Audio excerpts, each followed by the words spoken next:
चलो नमस्कार मित्रों, આપણે ધોરણ 9 માં ધોરણ 8 માંનો અભ્યાસ વિશે ચર્ચા કરી રહ્યા છે। થોડું બાળકો રિવિઝન ટાઈપ આપણે બાળકો પુનરાવર્તન જોઈ લઈએ। એમાં ગયા લેક્ચરની અંદર આપણે ચેપ્ટર નંબર 3 માં આપણે ચેપ્ટર નંબર 3 એટલે કે બાળકો ભારતનું જે બંધારણ હતું એ ભારતના બંધારણ વિશે આપણે ચર્ચા કરેલી ચેપ્ટર નંબર 3 માં કે બંધારણ ક્યારે ઘડાયું, બંધારણ ક્યારે અમલમાં આવ્યું, બંધારણ ઘડવા માટે કેટલો સમયગાળો લાગેલો છે। એવી રીતના બાળકો સેમેસ્ટર 2 ની અંદર તમારા ધોરણ 8 માં સેમેસ્ટર 2 ની અંદર એક ચેપ્ટર છે બાળકો, અને એ હતું બાળકો સંયુક્ત રાષ્ટ્ર કે વિશ્વમાં સંયુક્ત રાષ્ટ્રની સ્થાપના કરવાની આવશ્યકતા શા માટે ઊભી થઈ। એ ટોપિક પર આજે આપણે ચર્ચા કરીશું। તમને બાળકો ધોરણ 9 ની અંદર આ ચેપ્ટર ફરી પાછો બાળકો અભ્યાસ કરવાનો રહેશે, પણ ધોરણ 9 માં બાળકો તમને આના વિશે વિગતવાર અભ્યાસ કરવાનો છે। તો જો તમને 8મા ધોરણની અંદર એવો સવાલ હતો કે વિશ્વ સંસ્થાની જરૂરિયાત શા માટે ઊભી થઈ, શા માટે બાળકો વિશ્વમાં એવી એક મધ્યવર્તી સંસ્થાનું નિર્માણ કરવાની આવશ્યકતા ઊભી થઈ કે જેનાથી એક નવી સંસ્થાનો ઉદ્ભવ થાય। એની આવશ્યકતા શા માટે ઊભી થઈ, તો એની પાછળનું રીઝન બાળકો થોડો ઇતિહાસને આપણે બાળકો જોઈએ તો 1914 અને 1918 સાંભળજો, 1914 થી 1918 ના સમયગાળા દરમિયાન પ્રથમ વિશ્વયુદ્ધની બાળકો પ્રથમ વિશ્વયુદ્ધ લોકોએ દુનિયાએ જોયું હતું, અને હવે સાંભળજો કે વિશ્વમાં બીજું વિશ્વયુદ્ધ ન થાય, વિશ્વમાં બીજું વિશ્વયુદ્ધ ન થાય એના માટે 1919 માં સાંભળજો 1919 માં રાષ્ટ્રસંઘની સ્થાપના થઈ હતી। શેની સ્થાપના થઈ હતી? રાષ્ટ્રસંઘ। આવું તમને બાળકો ધોરણ 8 માં તમે એવો અભ્યાસ કર્યો હશે। ધોરણ 8 માં તમે બાળકો આવો અભ્યાસ કર્યો જ હશે કે 1914 થી 1918 ની અંદર બાળકો જે પ્રથમ વિશ્વયુદ્ધ થયું અને પ્રથમ વિશ્વયુદ્ધ થયું તો બાળકો પ્રથમ વિશ્વયુદ્ધમાં મોટી જાનહાનિ થઈ હતી, અને મોટી જાનહાનિ થઈ હતી। હવે વિશ્વની અંદર આવા મહાકાય યુદ્ધનું નિર્માણ સર્જન ન થવું જોઈએ, ખ્યાલ આવી પરિસ્થિતિ બનવી ન જોઈએ, એટલા માટે વિશ્વના દેશોએ 1919 ની અંદર રાષ્ટ્રસંઘની સ્થાપના થઈ। પણ બાળકો આ રાષ્ટ્રસંઘ છે ને, રાષ્ટ્રસંઘ એ સામ્રાજ્યવાદને બાળકો રોકી શક્યું નહીં। એટલે બાળકો માત્ર 20 જ વર્ષના સમયગાળા દરમિયાન એટલે કે 1939 થી 1945 સુધી બાળકો આપણને બીજા વિશ્વયુદ્ધના દર્શન થયા।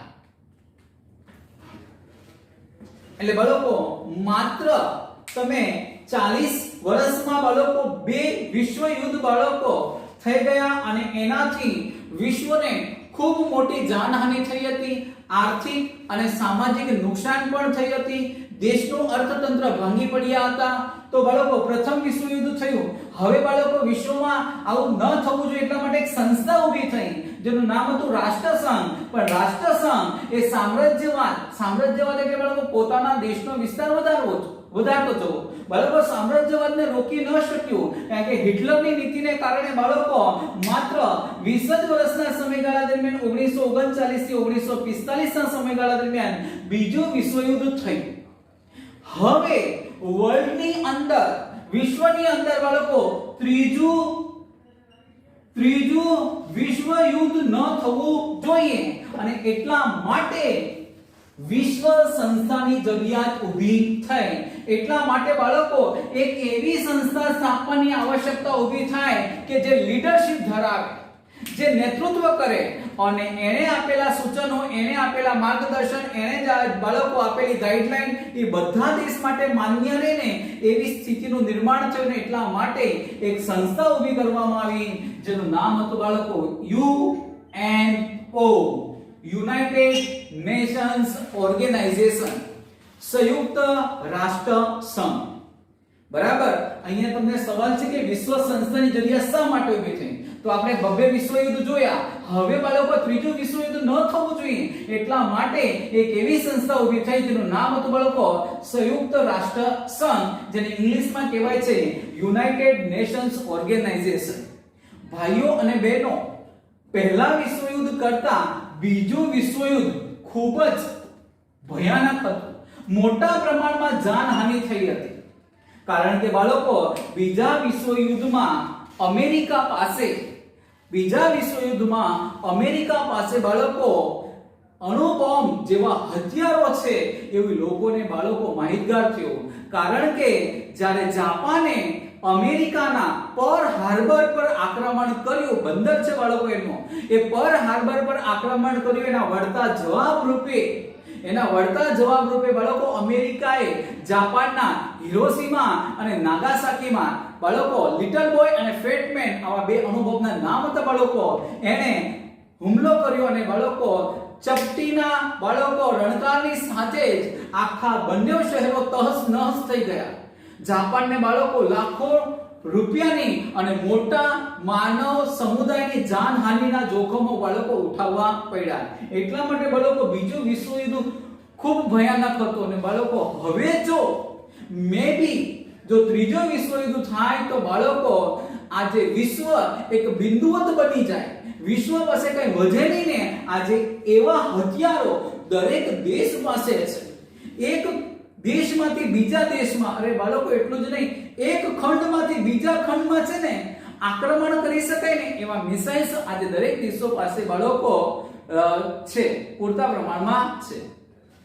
પણ બાળકો યુનોની કામગીરી સારી છે અને એટલા માટે જો બીજું વિશ્વયુદ્ધ થયું 1945 ની અંદર, 45 પછી બાળકો ઘણા વર્ષો વીતી ગયા છે, આશરે બાળકો 75-76 વર્ષનો સમયગાળો વીતી ગયો છે, પણ ત્રીજું વિશ્વયુદ્ધ થયું નથી. શા માટે ન થયું? તો આમની કામગીરી કેવી છે? સારી છે. તો જો સંયુક્ત રાષ્ટ્રનો ઉદ્ભવ, હવે યુએનઓ નો ઉદ્ભવ કઈ રીતના થયો? તો વિશ્વને યુદ્ધના ભયમાંથી મુક્ત કરવા માટે રાજપુરુષોએ, આ રાજપુરુષો કોણ હતા? બાળકો સત્તા પર રહેનારા જે વ્યક્તિઓ હતા તે, ખ્યાલ આવ્યો? એવા રાજપુરુષોએ કમર કસી કે હવે ફ્યુચરની અંદર, ભવિષ્યમાં આવા યુદ્ધ થવા ન જોઈએ એ બાબત પર એમણે કમર કસી. તે સમયના અમેરિકાના પ્રમુખ હતા બાળકો રૂઝવેલ્ટ.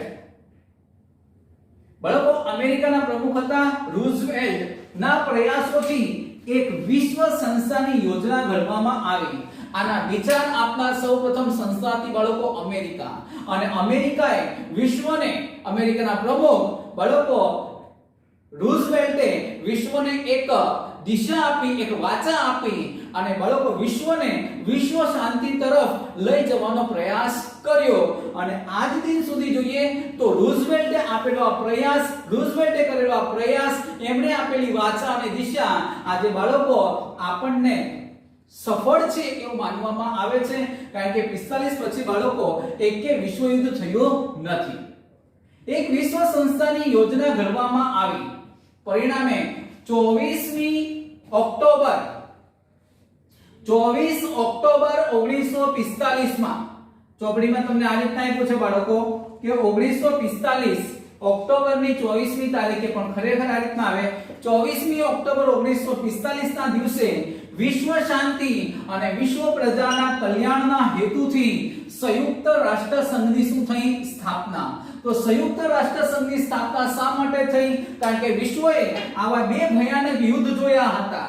બીજા વિશ્વયુદ્ધમાં બાળકો તો અણુબોમ્બનો વિનાશ બાળકો જોયો હતો, અને એટલા માટે હવે વિશ્વ શાંતિ અને વિશ્વ પ્રજાના કલ્યાણના હેતુથી અમેરિકાના પ્રમુખ રૂઝવેલ્ટ અને કેટલાક મહત્વના આગેવાનોએ સંયુક્ત રાષ્ટ્ર સંઘની સ્થાપના થઈ.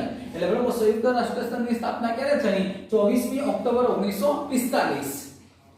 તેનું અંગ્રેજીમાં નામ રાખવામાં આવ્યું હતું બાળકો યુનાઇટેડ નેશન્સ ઓર્ગેનાઇઝેશન. પરીક્ષામાં પૂછાય છે સવાલ, યુએનઓ નું પૂરું નામ શું છે? United nations organisation. બાળકો આજે એને કયા નામે ઓળખાય? યુનાઇટેડ નેશન્સ, સંયુક્ત રાષ્ટ્ર. શું કહેવાય છે? સંયુક્ત રાષ્ટ્ર. પહેલા નામ હતું સંયુક્ત રાષ્ટ્ર સંઘ, આજે માત્ર રહ્યું છે સંયુક્ત રાષ્ટ્ર. જ્યારે બાળકો 24મી ઓક્ટોબર 1945 ના દિવસે બાળકો આ દેશ કેટલા દેશો આ સંસ્થા સાથે સંમત છે, જોડાવા માંગે છે? તો બાળકો શરૂઆતમાં 51 દેશ જોડાયેલા. આજે 2011 ની વાત કરીએ પણ બાળકો 2021 ચાલે છે. 2021 ચાલે છે પણ બાળકો આપણી ચોપડીમાં જે માહિતી આપી છે 2011 સુધીની આપેલી છે. તો 2011 સુધી બાળકો કેટલા દેશો હતા? 193. અને બાળકો 193મો જે દેશ જોડાયો હતો, બાળકો 193મો જે દેશ જોડાયો છે એ દેશનું નામ,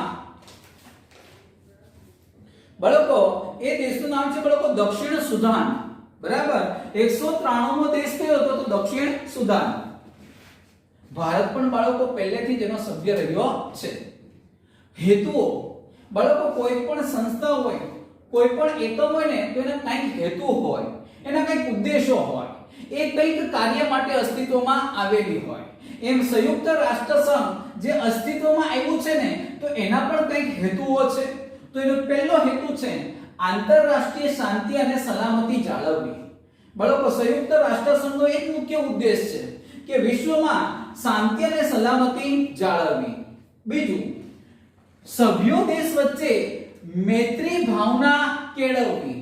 કારણ કે બાળકો દરેક દેશ જો એકબીજાથી મિત્રતા સ્વરૂપે રહેશે, મૈત્રી ભાવના કેળવશે, એકબીજાને સહયોગ આપશે, એકબીજાને સહકાર આપશે, એકબીજાની મદદ કરશે, તો આવા દેશો વચ્ચે ક્યારે વાદ વિવાદ નહીં થાય, આવા દેશો વચ્ચે ક્યારે વિસંવાદિતા ઊભી ન થાય, આવા દેશો વચ્ચે ક્યારે યુદ્ધ ન થાય. અને યુદ્ધ ન થાય એટલે બાળકો વિશ્વમાં શાંતિ અને સલામતી જળવાઈ રહેશે.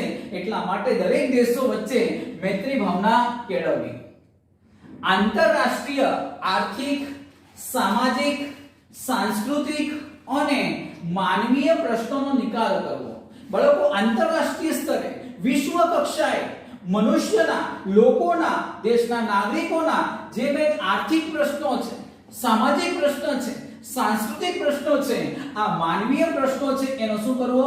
નિકાલ કરવો. કારણ કે બાળકો વાદ વિવાદ ક્યારે સર્જાતો હોય કે જ્યારે તમને અમુક અડચણો ઊભી થતી હોય અને એ અડચણ જો બાળકો નિકાલ ન થાય તો યુદ્ધમાં પરિણમે છે.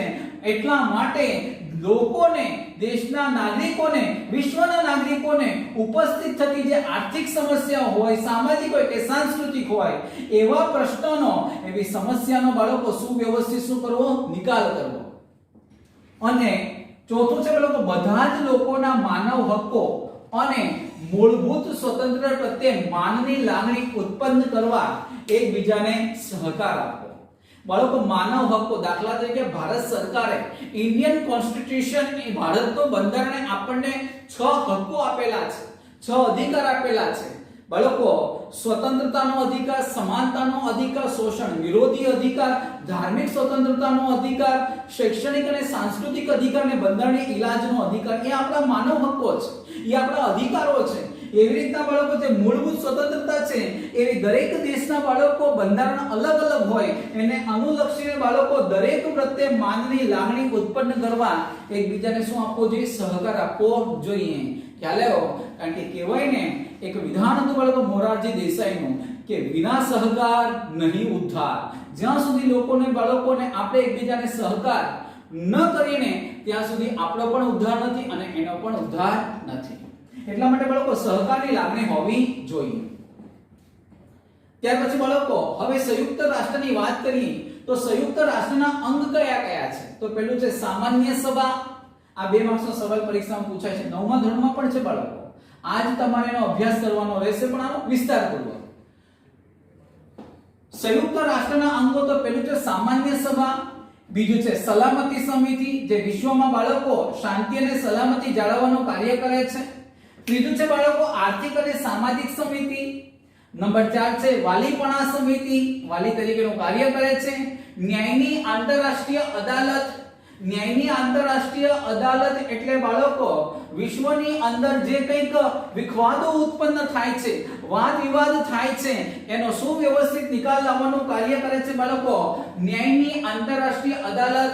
અને છેલ્લું છે બાળકો સચિવાલય. 2 શબ્દ લખેલા છે સચી કરીને પણ બાળકો એનું આખું નામ છે સચિવાલય. તો આ રીતના વિશ્વમાં બાળકો યુએનઓ ના આ ઉદ્દેશો સિદ્ધ કરવા માટે આટલા એના અંગો છે, આ સંસ્થાઓ એના માટે કાર્યશીલ અને પ્રગતિશીલ રહે છે. આના થકી બાળકો આજે વિશ્વની અંદર શાંતિ અને સલામતી જાળવવામાં આપણને સફળતા મળી છે. આ સંસ્થાઓને કારણે બાળકો 1945 પછી ક્યારે ત્રીજું વિશ્વયુદ્ધ બાળકો આપણને જોવા ન મળ્યું. એની પાછળનું મૂળ રીઝન યુએનઓ તો છે જ, પણ એની સંસ્થાઓ પણ આપણે એને બાળકો શ્રેય આપી શકાય. હવે બાળકો વાત કરીએ સામાન્ય સભાનો અથવા સામાન્ય સભાનો સભાખંડ. બાળકો સંયુક્ત રાષ્ટ્રનો વડુ મથક છે ને તો બાળકો ન્યુયોર્કમાં છે. ક્યાં છે? ન્યુયોર્કમાં. યુએનઓ એટલે કે યુનાઇટેડ નેશન્સ ઓર્ગેનાઇઝેશનનું સૌથી મોટું અંગ છે. જોજો નામ કેવું છે? સામાન્ય સભા. પણ સૌથી મોટું અંગ હોય ને, સૌથી મોટું અંગ હોય ને તો બાળકો એ સામાન્ય સભા છે. તેને વિશ્વની પાર્લામેન્ટ તરીકે ઓળખવામાં આવે છે. આવો સવાલ પૂછે કે વિશ્વની પાર્લામેન્ટ એટલે શું? તો શું આવે? સામાન્ય સભા. દરેક રાષ્ટ્રના 5 પ્રતિનિધિઓ અહીં મોકલવામાં આવે છે, પણ મતદાન તો એક જ પ્રતિનિધિ કરે છે. પહેલા સાંભળી લેજો સામાન્ય સભાની બાળકો વિશેષતાઓ. તો આ યુએનઓ નું સૌથી મોટું અંગ છે, જેને વિશ્વની પાર્લામેન્ટ એટલે કે સંસદ તરીકે ઓળખવામાં આવે છે. હવે અહીં છે ને બાળકો દર વર્ષે એક વખત બાળકો સભા ભરવામાં આવે છે, અને આ સભામાં એ સામાન્ય સભાના પ્રમુખ અને ઉપપ્રમુખની ચૂંટણી થાય છે, જેમાં 193 દેશો, કારણ કે હાલમાં બાળકો કેટલા દેશો છે? 193 દેશો છે. તો 193 દેશોમાંથી અમુક દેશના સભ્યો એ પ્રમુખ અને ઉપપ્રમુખની ચૂંટણીમાં ઊભા રહે છે, અને પ્રમુખ અને ઉપપ્રમુખની ચૂંટણીમાં ઊભા રહીને એને મતદાન કરવાનું હોય છે. પણ બાળકો એ મતદાન કોણ કરે? તો દરેક દેશમાંથી, દરેક રાષ્ટ્રમાંથી 5 પ્રતિનિધિઓને મોકલવામાં આવે, પણ આ 5 મત નો આપે. દાખલા તરીકે ભારતમાંથી 5 પ્રતિનિધિ, ફ્રાન્સમાંથી 5 પ્રતિનિધિ, ઇંગ્લેન્ડમાંથી, રશિયામાંથી, જર્મનીમાંથી, શ્રીલંકામાંથી, ભૂટાનમાંથી, મ્યાનમાર, આવા બાળકો દરેક દેશમાંથી 5 પ્રતિનિધિ મોકલવામાં આવે, પણ આ 5 ચર્ચા વિચારણા કરીને મતદાન કેટલું કરે છે? એક જ. અને પછી એમાંથી પ્રમુખ અને ઉપપ્રમુખની શું થાય છે? ચૂંટણી થાય છે. 1953-54 માં ભારતના પ્રતિનિધિ આ સભાના શું બાળકો પ્રમુખ તરીકે ચૂંટાયા હતા, અને એ હતા બાળકો શ્રીમતી વિજયાલક્ષ્મી પંડિત. આ સભાએ માનવ અધિકારોને અંગેનું વૈશ્વિક જાહેરનામું ક્યારે રજૂ કર્યું હતું? 10 ડિસેમ્બર 1948. યાદ રાખજો, માનવ અધિકાર અંગેનું વૈશ્વિક જાહેરનામું ક્યારે રજૂ થયું હતું? 10 ડિસેમ્બર 1948. અને એટલા માટે બાળકો યાદ રાખજો 10 ડિસેમ્બરને માનવ અધિકાર દિન તરીકે ઉજવવામાં આવે છે. 10 ડિસેમ્બરને કયા દિન તરીકે ઉજવવામાં આવે છે? માનવ અધિકાર દિન તરીકે ઉજવવામાં આવે છે. ત્યાર પછી સલામતી સમિતિ. બાળકો વિશ્વમાં શાંતિ અને સલામતી જાળવવાનું કાર્ય પણ સલામતી સમિતિનું છે. આ સૌથી મહત્વનું અંગ છે. સૌથી મોટું અંગ પૂછાય તો સામાન્ય સભા હોય, સૌથી મહત્વનું પૂછાય તો સલામતી સમિતિ. બાળકો એમાં કુલ 15 સભ્યો છે.